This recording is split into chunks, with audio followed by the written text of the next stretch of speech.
गांव के एक छोटे से गांव में एक बहुत ही सुंदर बाग था, लेकिन कोई भी गांव वाला उस सुंदर बाग में जाने से डरा करता था। उनका मानना था कि अक्सर बाग के उस पार वाली गुफा के अंदर से किसी जिन्न की आवाजें आती हैं, जो आते जाते लोगों को आवाजें देता है, जिससे गांव वाले बहुत डरा करते थे। एक दिन गांव के दो युवक खेत पर आपस में बात करते हुए, अरे भाई, कल मैं उस बाग की तरफ गया था, वहाँ फिर से उस जिन की वही डरावनी आवाजें आ रही थी। अरे क्यों भाई, क्या करने गए थे तुम वहाँ? क्या तुम्हें पता नहीं बाग के पास वाली गुफा में जिन रहता है? अगर वो तुम्हें कहीं कुछ कर देता तो आइंदा फिर उस बाग की तरफ मत जाना। यार, इस गुफा में से आवाजें कौन देता होगा? मुझे इसके पीछे जरूर कोई राज नजर आता है। रांझा भैया, जो भी हो, लेकिन गलती से भी उस गुफा के अंदर मत जाना। लेकिन इस गुफा का रहस्य तो मैं जान कर रहूंगा। सब गांव वाले डर के साए में आखिर कब तक रहेंगे? शाम को बस ये बोल के घर से निकला था कि आज एक रहस्य से पर्दा उठाने जा रहा हूँ। मेरे रांझा की बहादुरी उसे ले डूबी। हाय मेरा बच्चा। हो ना हो, ये उस गुफा वाले जिन ने ही किया है। हाँ, बहुत दिन हो गए हैं, चलो आज हम गांव के बाग में चलते हैं। न जाने क्यों हमें बाबूजी उस बाग में जाने से मना करते हैं। इस पूरे गांव में एक वही जगह है जहाँ कितने सुंदर सुंदर फूल होते हैं। हाँ सीमा, वो बाग सच में बहुत सुंदर है। उस बाग में बहुत सुंदर सुंदर फूल होते हैं, लेकिन बाबूजी हमें जाने नहीं देते। वो कहते हैं गांव के बाग के उस पार एक गुफा है जो बहुत ही भयानक है, हमारा जाना वहाँ सही नहीं होगा। लेकिन गांव के रांझा भाई की मौत के बाद तो गुफा और ज्यादा डरावनी लगने लगी है। अरे रीमा, ये सब झूठी बातें हैं, मुझे नहीं लगता वहाँ ऐसा कुछ है। और वैसे भी गांव वालों ने उस जिन्न को देखा नहीं, बस उसकी आवाज ही सुनी है। अगर सच में वहाँ कोई जिन्न होता तो क्या गांव वालों के सामने नहीं आता? हाँ, बोल तो सही रही हो सीमा, मुझे भी लगता है कि वहाँ कुछ नहीं है। चलो ठीक है, हम दोनों कल ही बाग में जाएंगे, और हो सके तो क्या पता रांझा भाई की मौत का राज भी पता चल जाए। हाँ, कुछ नहीं है, वहाँ हम दोनों सुबह चलेंगे, तब तुम खुद ही देख लेना। लेकिन बाबूजी हमें नहीं जाने देंगे सीमा। कल बाबूजी सुबह किसी काम से शहर जाएंगे, उनके जाते ही हम दोनों बाग में जाएंगे। अगली सुबह।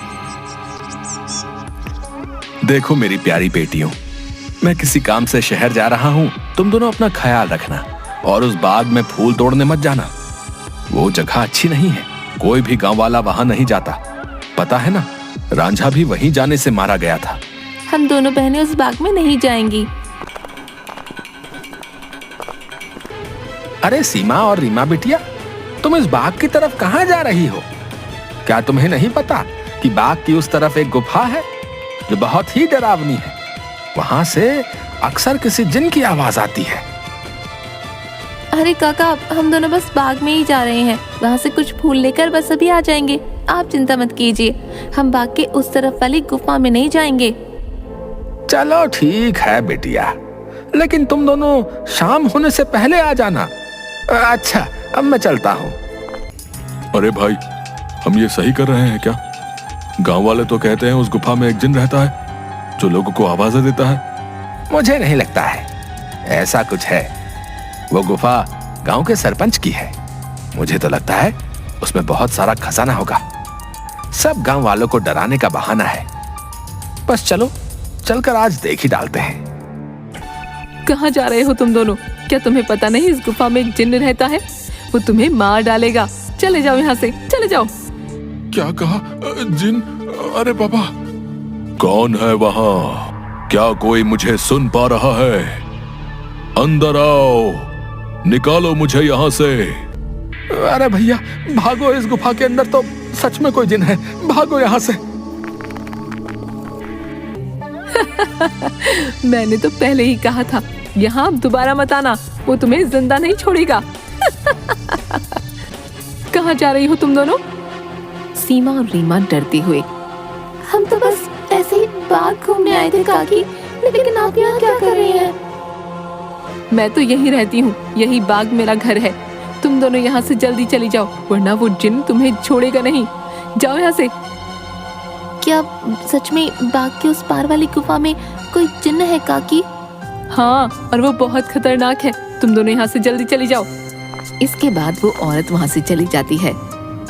मुझे बहुत डर लग रहा है, अब मैं इसके आगे नहीं जाऊंगी। मुझे लगता है वो औरत सच बोल रही है, वो जिन्न हमें मार डालेगा। मैं नहीं जाऊंगी उस गुफा में।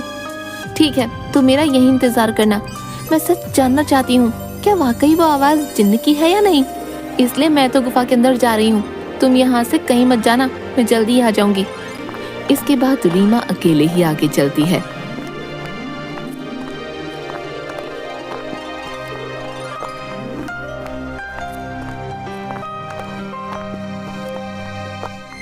रीमा चलते। कोई है यहाँ? मुझे यहाँ से बाहर निकालो। मैं इस गुफा में बरसों से कैद हूँ। निकालो मुझे यहाँ से। कौन हो तुम और क्यों मुझे आवाज लगा रहे हो? क्या तुम वही जिन्न हो जिसके बारे में गांव वाले बात करते हैं? क्या सच में तुम यहाँ इस गुफा में हो?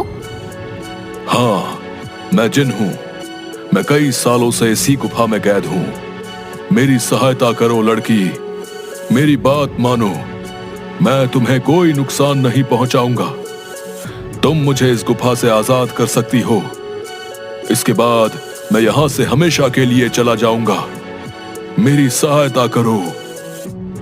क्या सच में हमेशा के लिए तुम यहाँ से चले जाओगे? मैं तुम्हारी सहायता जरूर करूंगी। मुझे क्या करना होगा जिन? बताओ मुझे, मैं अवश्य ही करूंगी।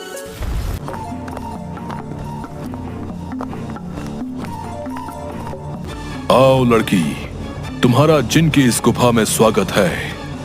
मैं कई सालों से गुफा के बाहर आते जाते लोगों को आवाजें लगाता हूँ। सब गांव वाले डर कर भाग जाते हैं। कोई भी गांव वाला इस गुफा में आने की हिम्मत नहीं कर पाता। लेकिन तुम बहुत ही बहादुर लड़की हो जो इस गुफा में अकेली चली आई हो। क्या तुम जिन्न हो? लेकिन तुम मुझे दिखाई क्यों नहीं दे रहे हो? क्या तुम किसी को दिखाई नहीं दे सकते हो? नहीं, मैं जिन नहीं हूँ लड़की। मैं उस जिन की परछाई हूँ। वो जिन तो इस गुफा के कैद खाने में बरसों से कैद है। वो बाहर नहीं आ सकता है। मैं उसकी परछाई हूँ। परछाई? तुम मुझे ये बताओ कि वो जिन इस गुफा में कैद क्यों है? क्या जिन्न के इस गुफा में रिहा होने का कोई मार्ग नहीं है? मार्ग है लड़की, और तुम उस मार्ग तक पहुंच सकती हो। लेकिन इसके लिए तुम्हें इस गुफा के तहखाने में जिन के पास जाना होगा। वही जिन तुम्हें उसकी मुक्ति का राज बताएगा।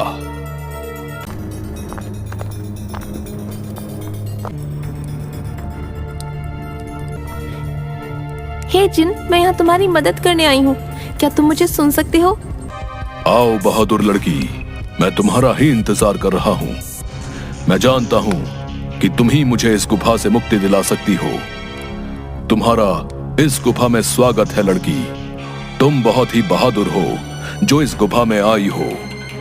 मेरा नाम जिनाद है। मैं यहाँ कई सालों से बंद हूँ। मेरे सामने आओ जिन्नात, मैं तुम्हें देखना चाहती हूँ। देखो, तुम डरो मत लड़की, मैं तुम्हें कुछ नहीं करूंगा। मैं जानता हूँ कि तुम मेरी मदद करने आई हो, लेकिन मेरी मदद करना इतना भी आसान नहीं है। तुम एक बार और सोच सकती हो।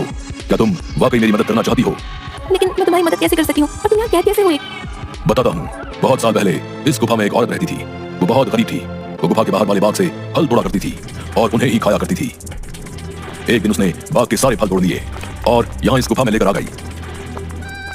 उन्हीं फलों के बीच एक रहस्यमय फल भी था जो बहुत ही चमकदार था और जिस पर मेरी नजर थी। वो फल मेरी उम्र 100 साल और बढ़ा सकता था, लेकिन मैं उस फल को तब तक नहीं छू सकता था जब तक कोई इंसान उस फल को उसके पेड़ से तोड़ न ले। एक दिन वो औरत चमकदार फल को उसके पेड़ से तोड़कर इस गुफा में ले आई। जब मैंने देखा तो मैं उसके पीछे इसी गुफा में आ गया और मैंने उससे कहा कि हे औरत, तुम जो बाग से सबसे सुंदर और चमकदार फल तोड़कर लाई हो वो मुझे दे दो। इसके बदले में तुम जो भी 2 इच्छाएं मांगोगी वो पूरी होंगी। ठीक है, मैं तुम्हें वो फल दे देती हूँ, लेकिन मेरी 2 इच्छा है। पहली ये कि तुम मुझे वरदान दो, आज से ये बाग मेरा होगा, और दूसरी ये कि तुम इस गुफा में ही कैद रहोगे ताकि इस बाग में कोई भी तुम्हारे डर से ना सके और हमेशा के लिए मैं ही इस बाग में राज करूँ। वो औरत मुझे फल तो दे देती है। उस फल से मेरी उम्र तो 100 साल बढ़ गई, लेकिन उस औरत को दिए गए वरदान की वजह से मैं यहीं कैद हो गया। तब से ही मैं इस तहखाने में कैद हूँ। क्या अब से पहले किसी ने आपको यहाँ से बाहर निकालने की कोशिश नहीं की? इससे पहले गांव के एक लड़के ने मुझे बचाने की हिम्मत दिखाई थी, लेकिन जैसे ही वो लड़का उस चमत्कारी फल को लेकर गुफा में आ रहा था, तभी उस बूढ़ी औरत ने उसको मौत के घाट उतार दिया और सारे गांव में बात फैल गई कि मैंने उसको मारा है। हाँ, वो लड़का हमारे गांव का रांझा भैया थे। उसको उस बूढ़ी औरत ने मारा। मैं आपको यहाँ से आजाद जरूर करवाऊंगी, लेकिन मुझे तुम्हें यहाँ से आजाद कराने के लिए करना क्या होगा? तुम्हें यहाँ से उस बाग में जाना होगा। वहाँ तुम्हें उस बाग में रहने वाली उसी औरत की झोपड़ी दिखेगी जिसके कारण मैं इस गुफा में कैद हूँ। तुम्हें उसकी झोपड़ी में जाना होगा। वहाँ से तुम्हें सबसे सुंदर और चमकदार फल लाना होगा। मेरी मुक्ति का राज उस फल में ही कैद है। ध्यान रखना बहादुर लड़की, उस औरत की झोपड़ी में कोई नहीं जा सकता है। जब वो सो रही होगी तुम्हें तभी जाना होगा और उसकी फलों की टोकरी में से सबसे चमकदार फल लेकर आना होगा। उसी फल में तुम्हें मेरी मुक्ति का राज मिलेगा। लेकिन तुम्हें यह काम बड़ी होशियारी से करना होगा। अगर उस औरत को पता चल गया तो वो तुम्हें जिंदा नहीं छोड़ेगी। ठीक है जिन, मैं तुम्हारे लिए वो चमकदार फल जरूर लेकर आऊंगी। मैं तुम्हारा इंतजार करूंगा बहादुर लड़की। अरे ये तो कितने सारे फल हैं, लेकिन इन सब में कोई भी फल बहुत ज्यादा नहीं चमक रहा। लगता है यही वो चमकदार फल है जिसके बारे में वो जिन बात कर रहा था। रुको लड़की, तुम मेरा ही जादुई फल लेकर कहाँ जा रही हो? मुझे मेरा फल वापस करो, वरना मैं तुम्हें यहाँ से नहीं जाने दूंगी। मुझे फल ले जाने दो काकी। मैं इस फल को उस जिन को देकर उसे उस गुफा से आजाद कराना चाहती हूँ ताकि सारे गांव वाले बिना डरे यहाँ सकें। मुझे इस फल को लेकर जाने दो काकी।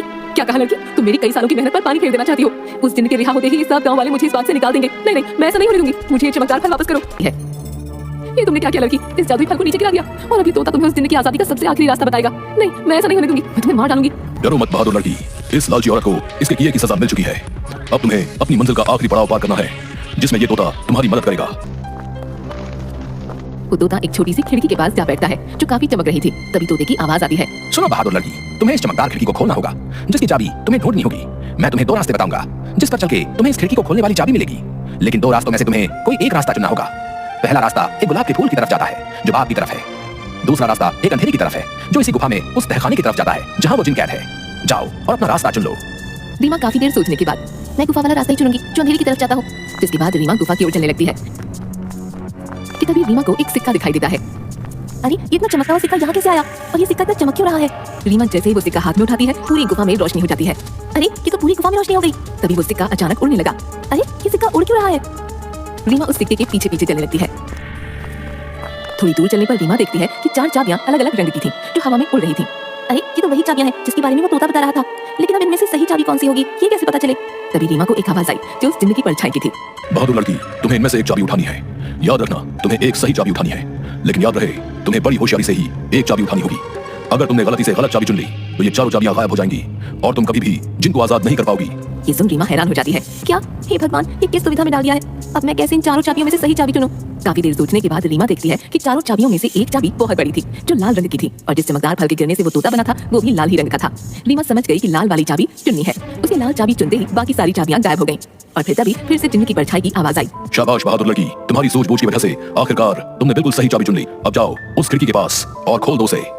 रीमा उसी खिड़की के पास जाती है और देखती है कि अभी भी वो तोता उस खिड़की के पास ही बैठा था। ये देखो, मैं इस खिड़की की चाबी ले आई हूँ। तुम वाकई बहुत बहादुर हो लड़की। अब तुम इस चाबी से इस खिड़की को खोल दो। रीमा जैसे ही उस चाबी को खिड़की में लगाती है खिड़की अचानक से खुल जाती है। रीमा देखती है उस खिड़की के बाहर बहुत रोशनी थी जिसकी चारों तरफ बहुत सारे चमकदार फल चमक रहे थे और बहुत सारी तितलियां उनके पास मंडरा रही थी। वो तोता उस खिड़की में उड़ता हुआ चला जाता है और तोता खिड़की के बाहर जाते ही उस जिन्न में बदल जाता है जो कई सालों से गुफा में बंद था। तुम्हारा बहुत बहुत धन्यवाद लड़की, तुमने मुझे इस गुफा से आजाद कर दिया। तुम एक निडर और साहसी लड़की हो। तुम जो भी मांगोगी मैं वो तुम्हें दूंगा। बोलो क्या इच्छा है तुम्हारी? क्या सच में अब तुम आजाद हो गए हो? अब तुम इस गुफा में नहीं हो। अब सब गांव वाले यहाँ आ सकेंगे। मैं और मेरी बहन भी अब बाग में आ सकेंगे कभी भी। हाँ बहादुर लड़की, अब किसी को भी डरने की कोई जरूरत नहीं है। अब मैं इस गुफा से बाहर आ गया हूँ अपनी दुनिया में। अब मैं किसी को आवाजें नहीं दूंगा। तुम जब चाहो यहाँ आ सकती हो। तुम्हारी ही वजह से मैं आजाद हो पाया हूँ। तुम मुझसे जो भी मांगोगी मैं तुम्हें वही दूंगा। बोलो क्या इच्छा है तुम्हारी? जिन, मैं कुछ नहीं मांगना चाहती हूँ, लेकिन अगर तुम सच में मेरी इच्छा पूरी करना चाहती हो तो गुफा के सामने वाले बाग से मुझे बहुत प्यार है। इसमें रंग बिरंगे फूल मुझे बहुत पसंद है। मैं चाहती हूँ कि ये बाग हमेशा ऐसे ही खिलखिलाता रहे। इसके फूल कभी ना मर जाएं।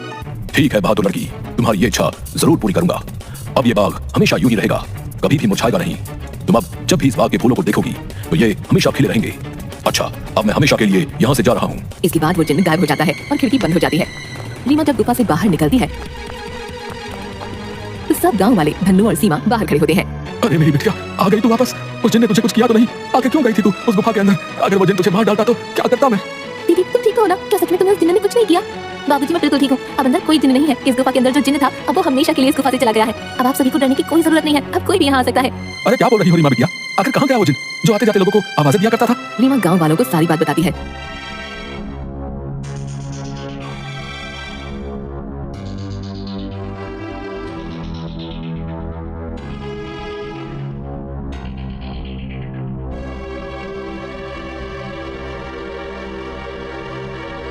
थोड़ी देर बाद गांव वाले बहुत खुश होते हैं और रीमा से बोलते हैं, अरे रीमा बिटिया, तुम तो सचमुच में बहुत बहादुर हो। तुम्हारी वजह से ही अब वो जिन इस गुफा से आजाद हो गया है। अब हम गांव वालों को डरने की कोई जरूरत नहीं है और रांझा की मौत का रहस्य भी सब गांव वालों को पता चल गया। इसके बाद गांव वाले बिना डरे हंसी खुशी गांव में रहने लगते हैं।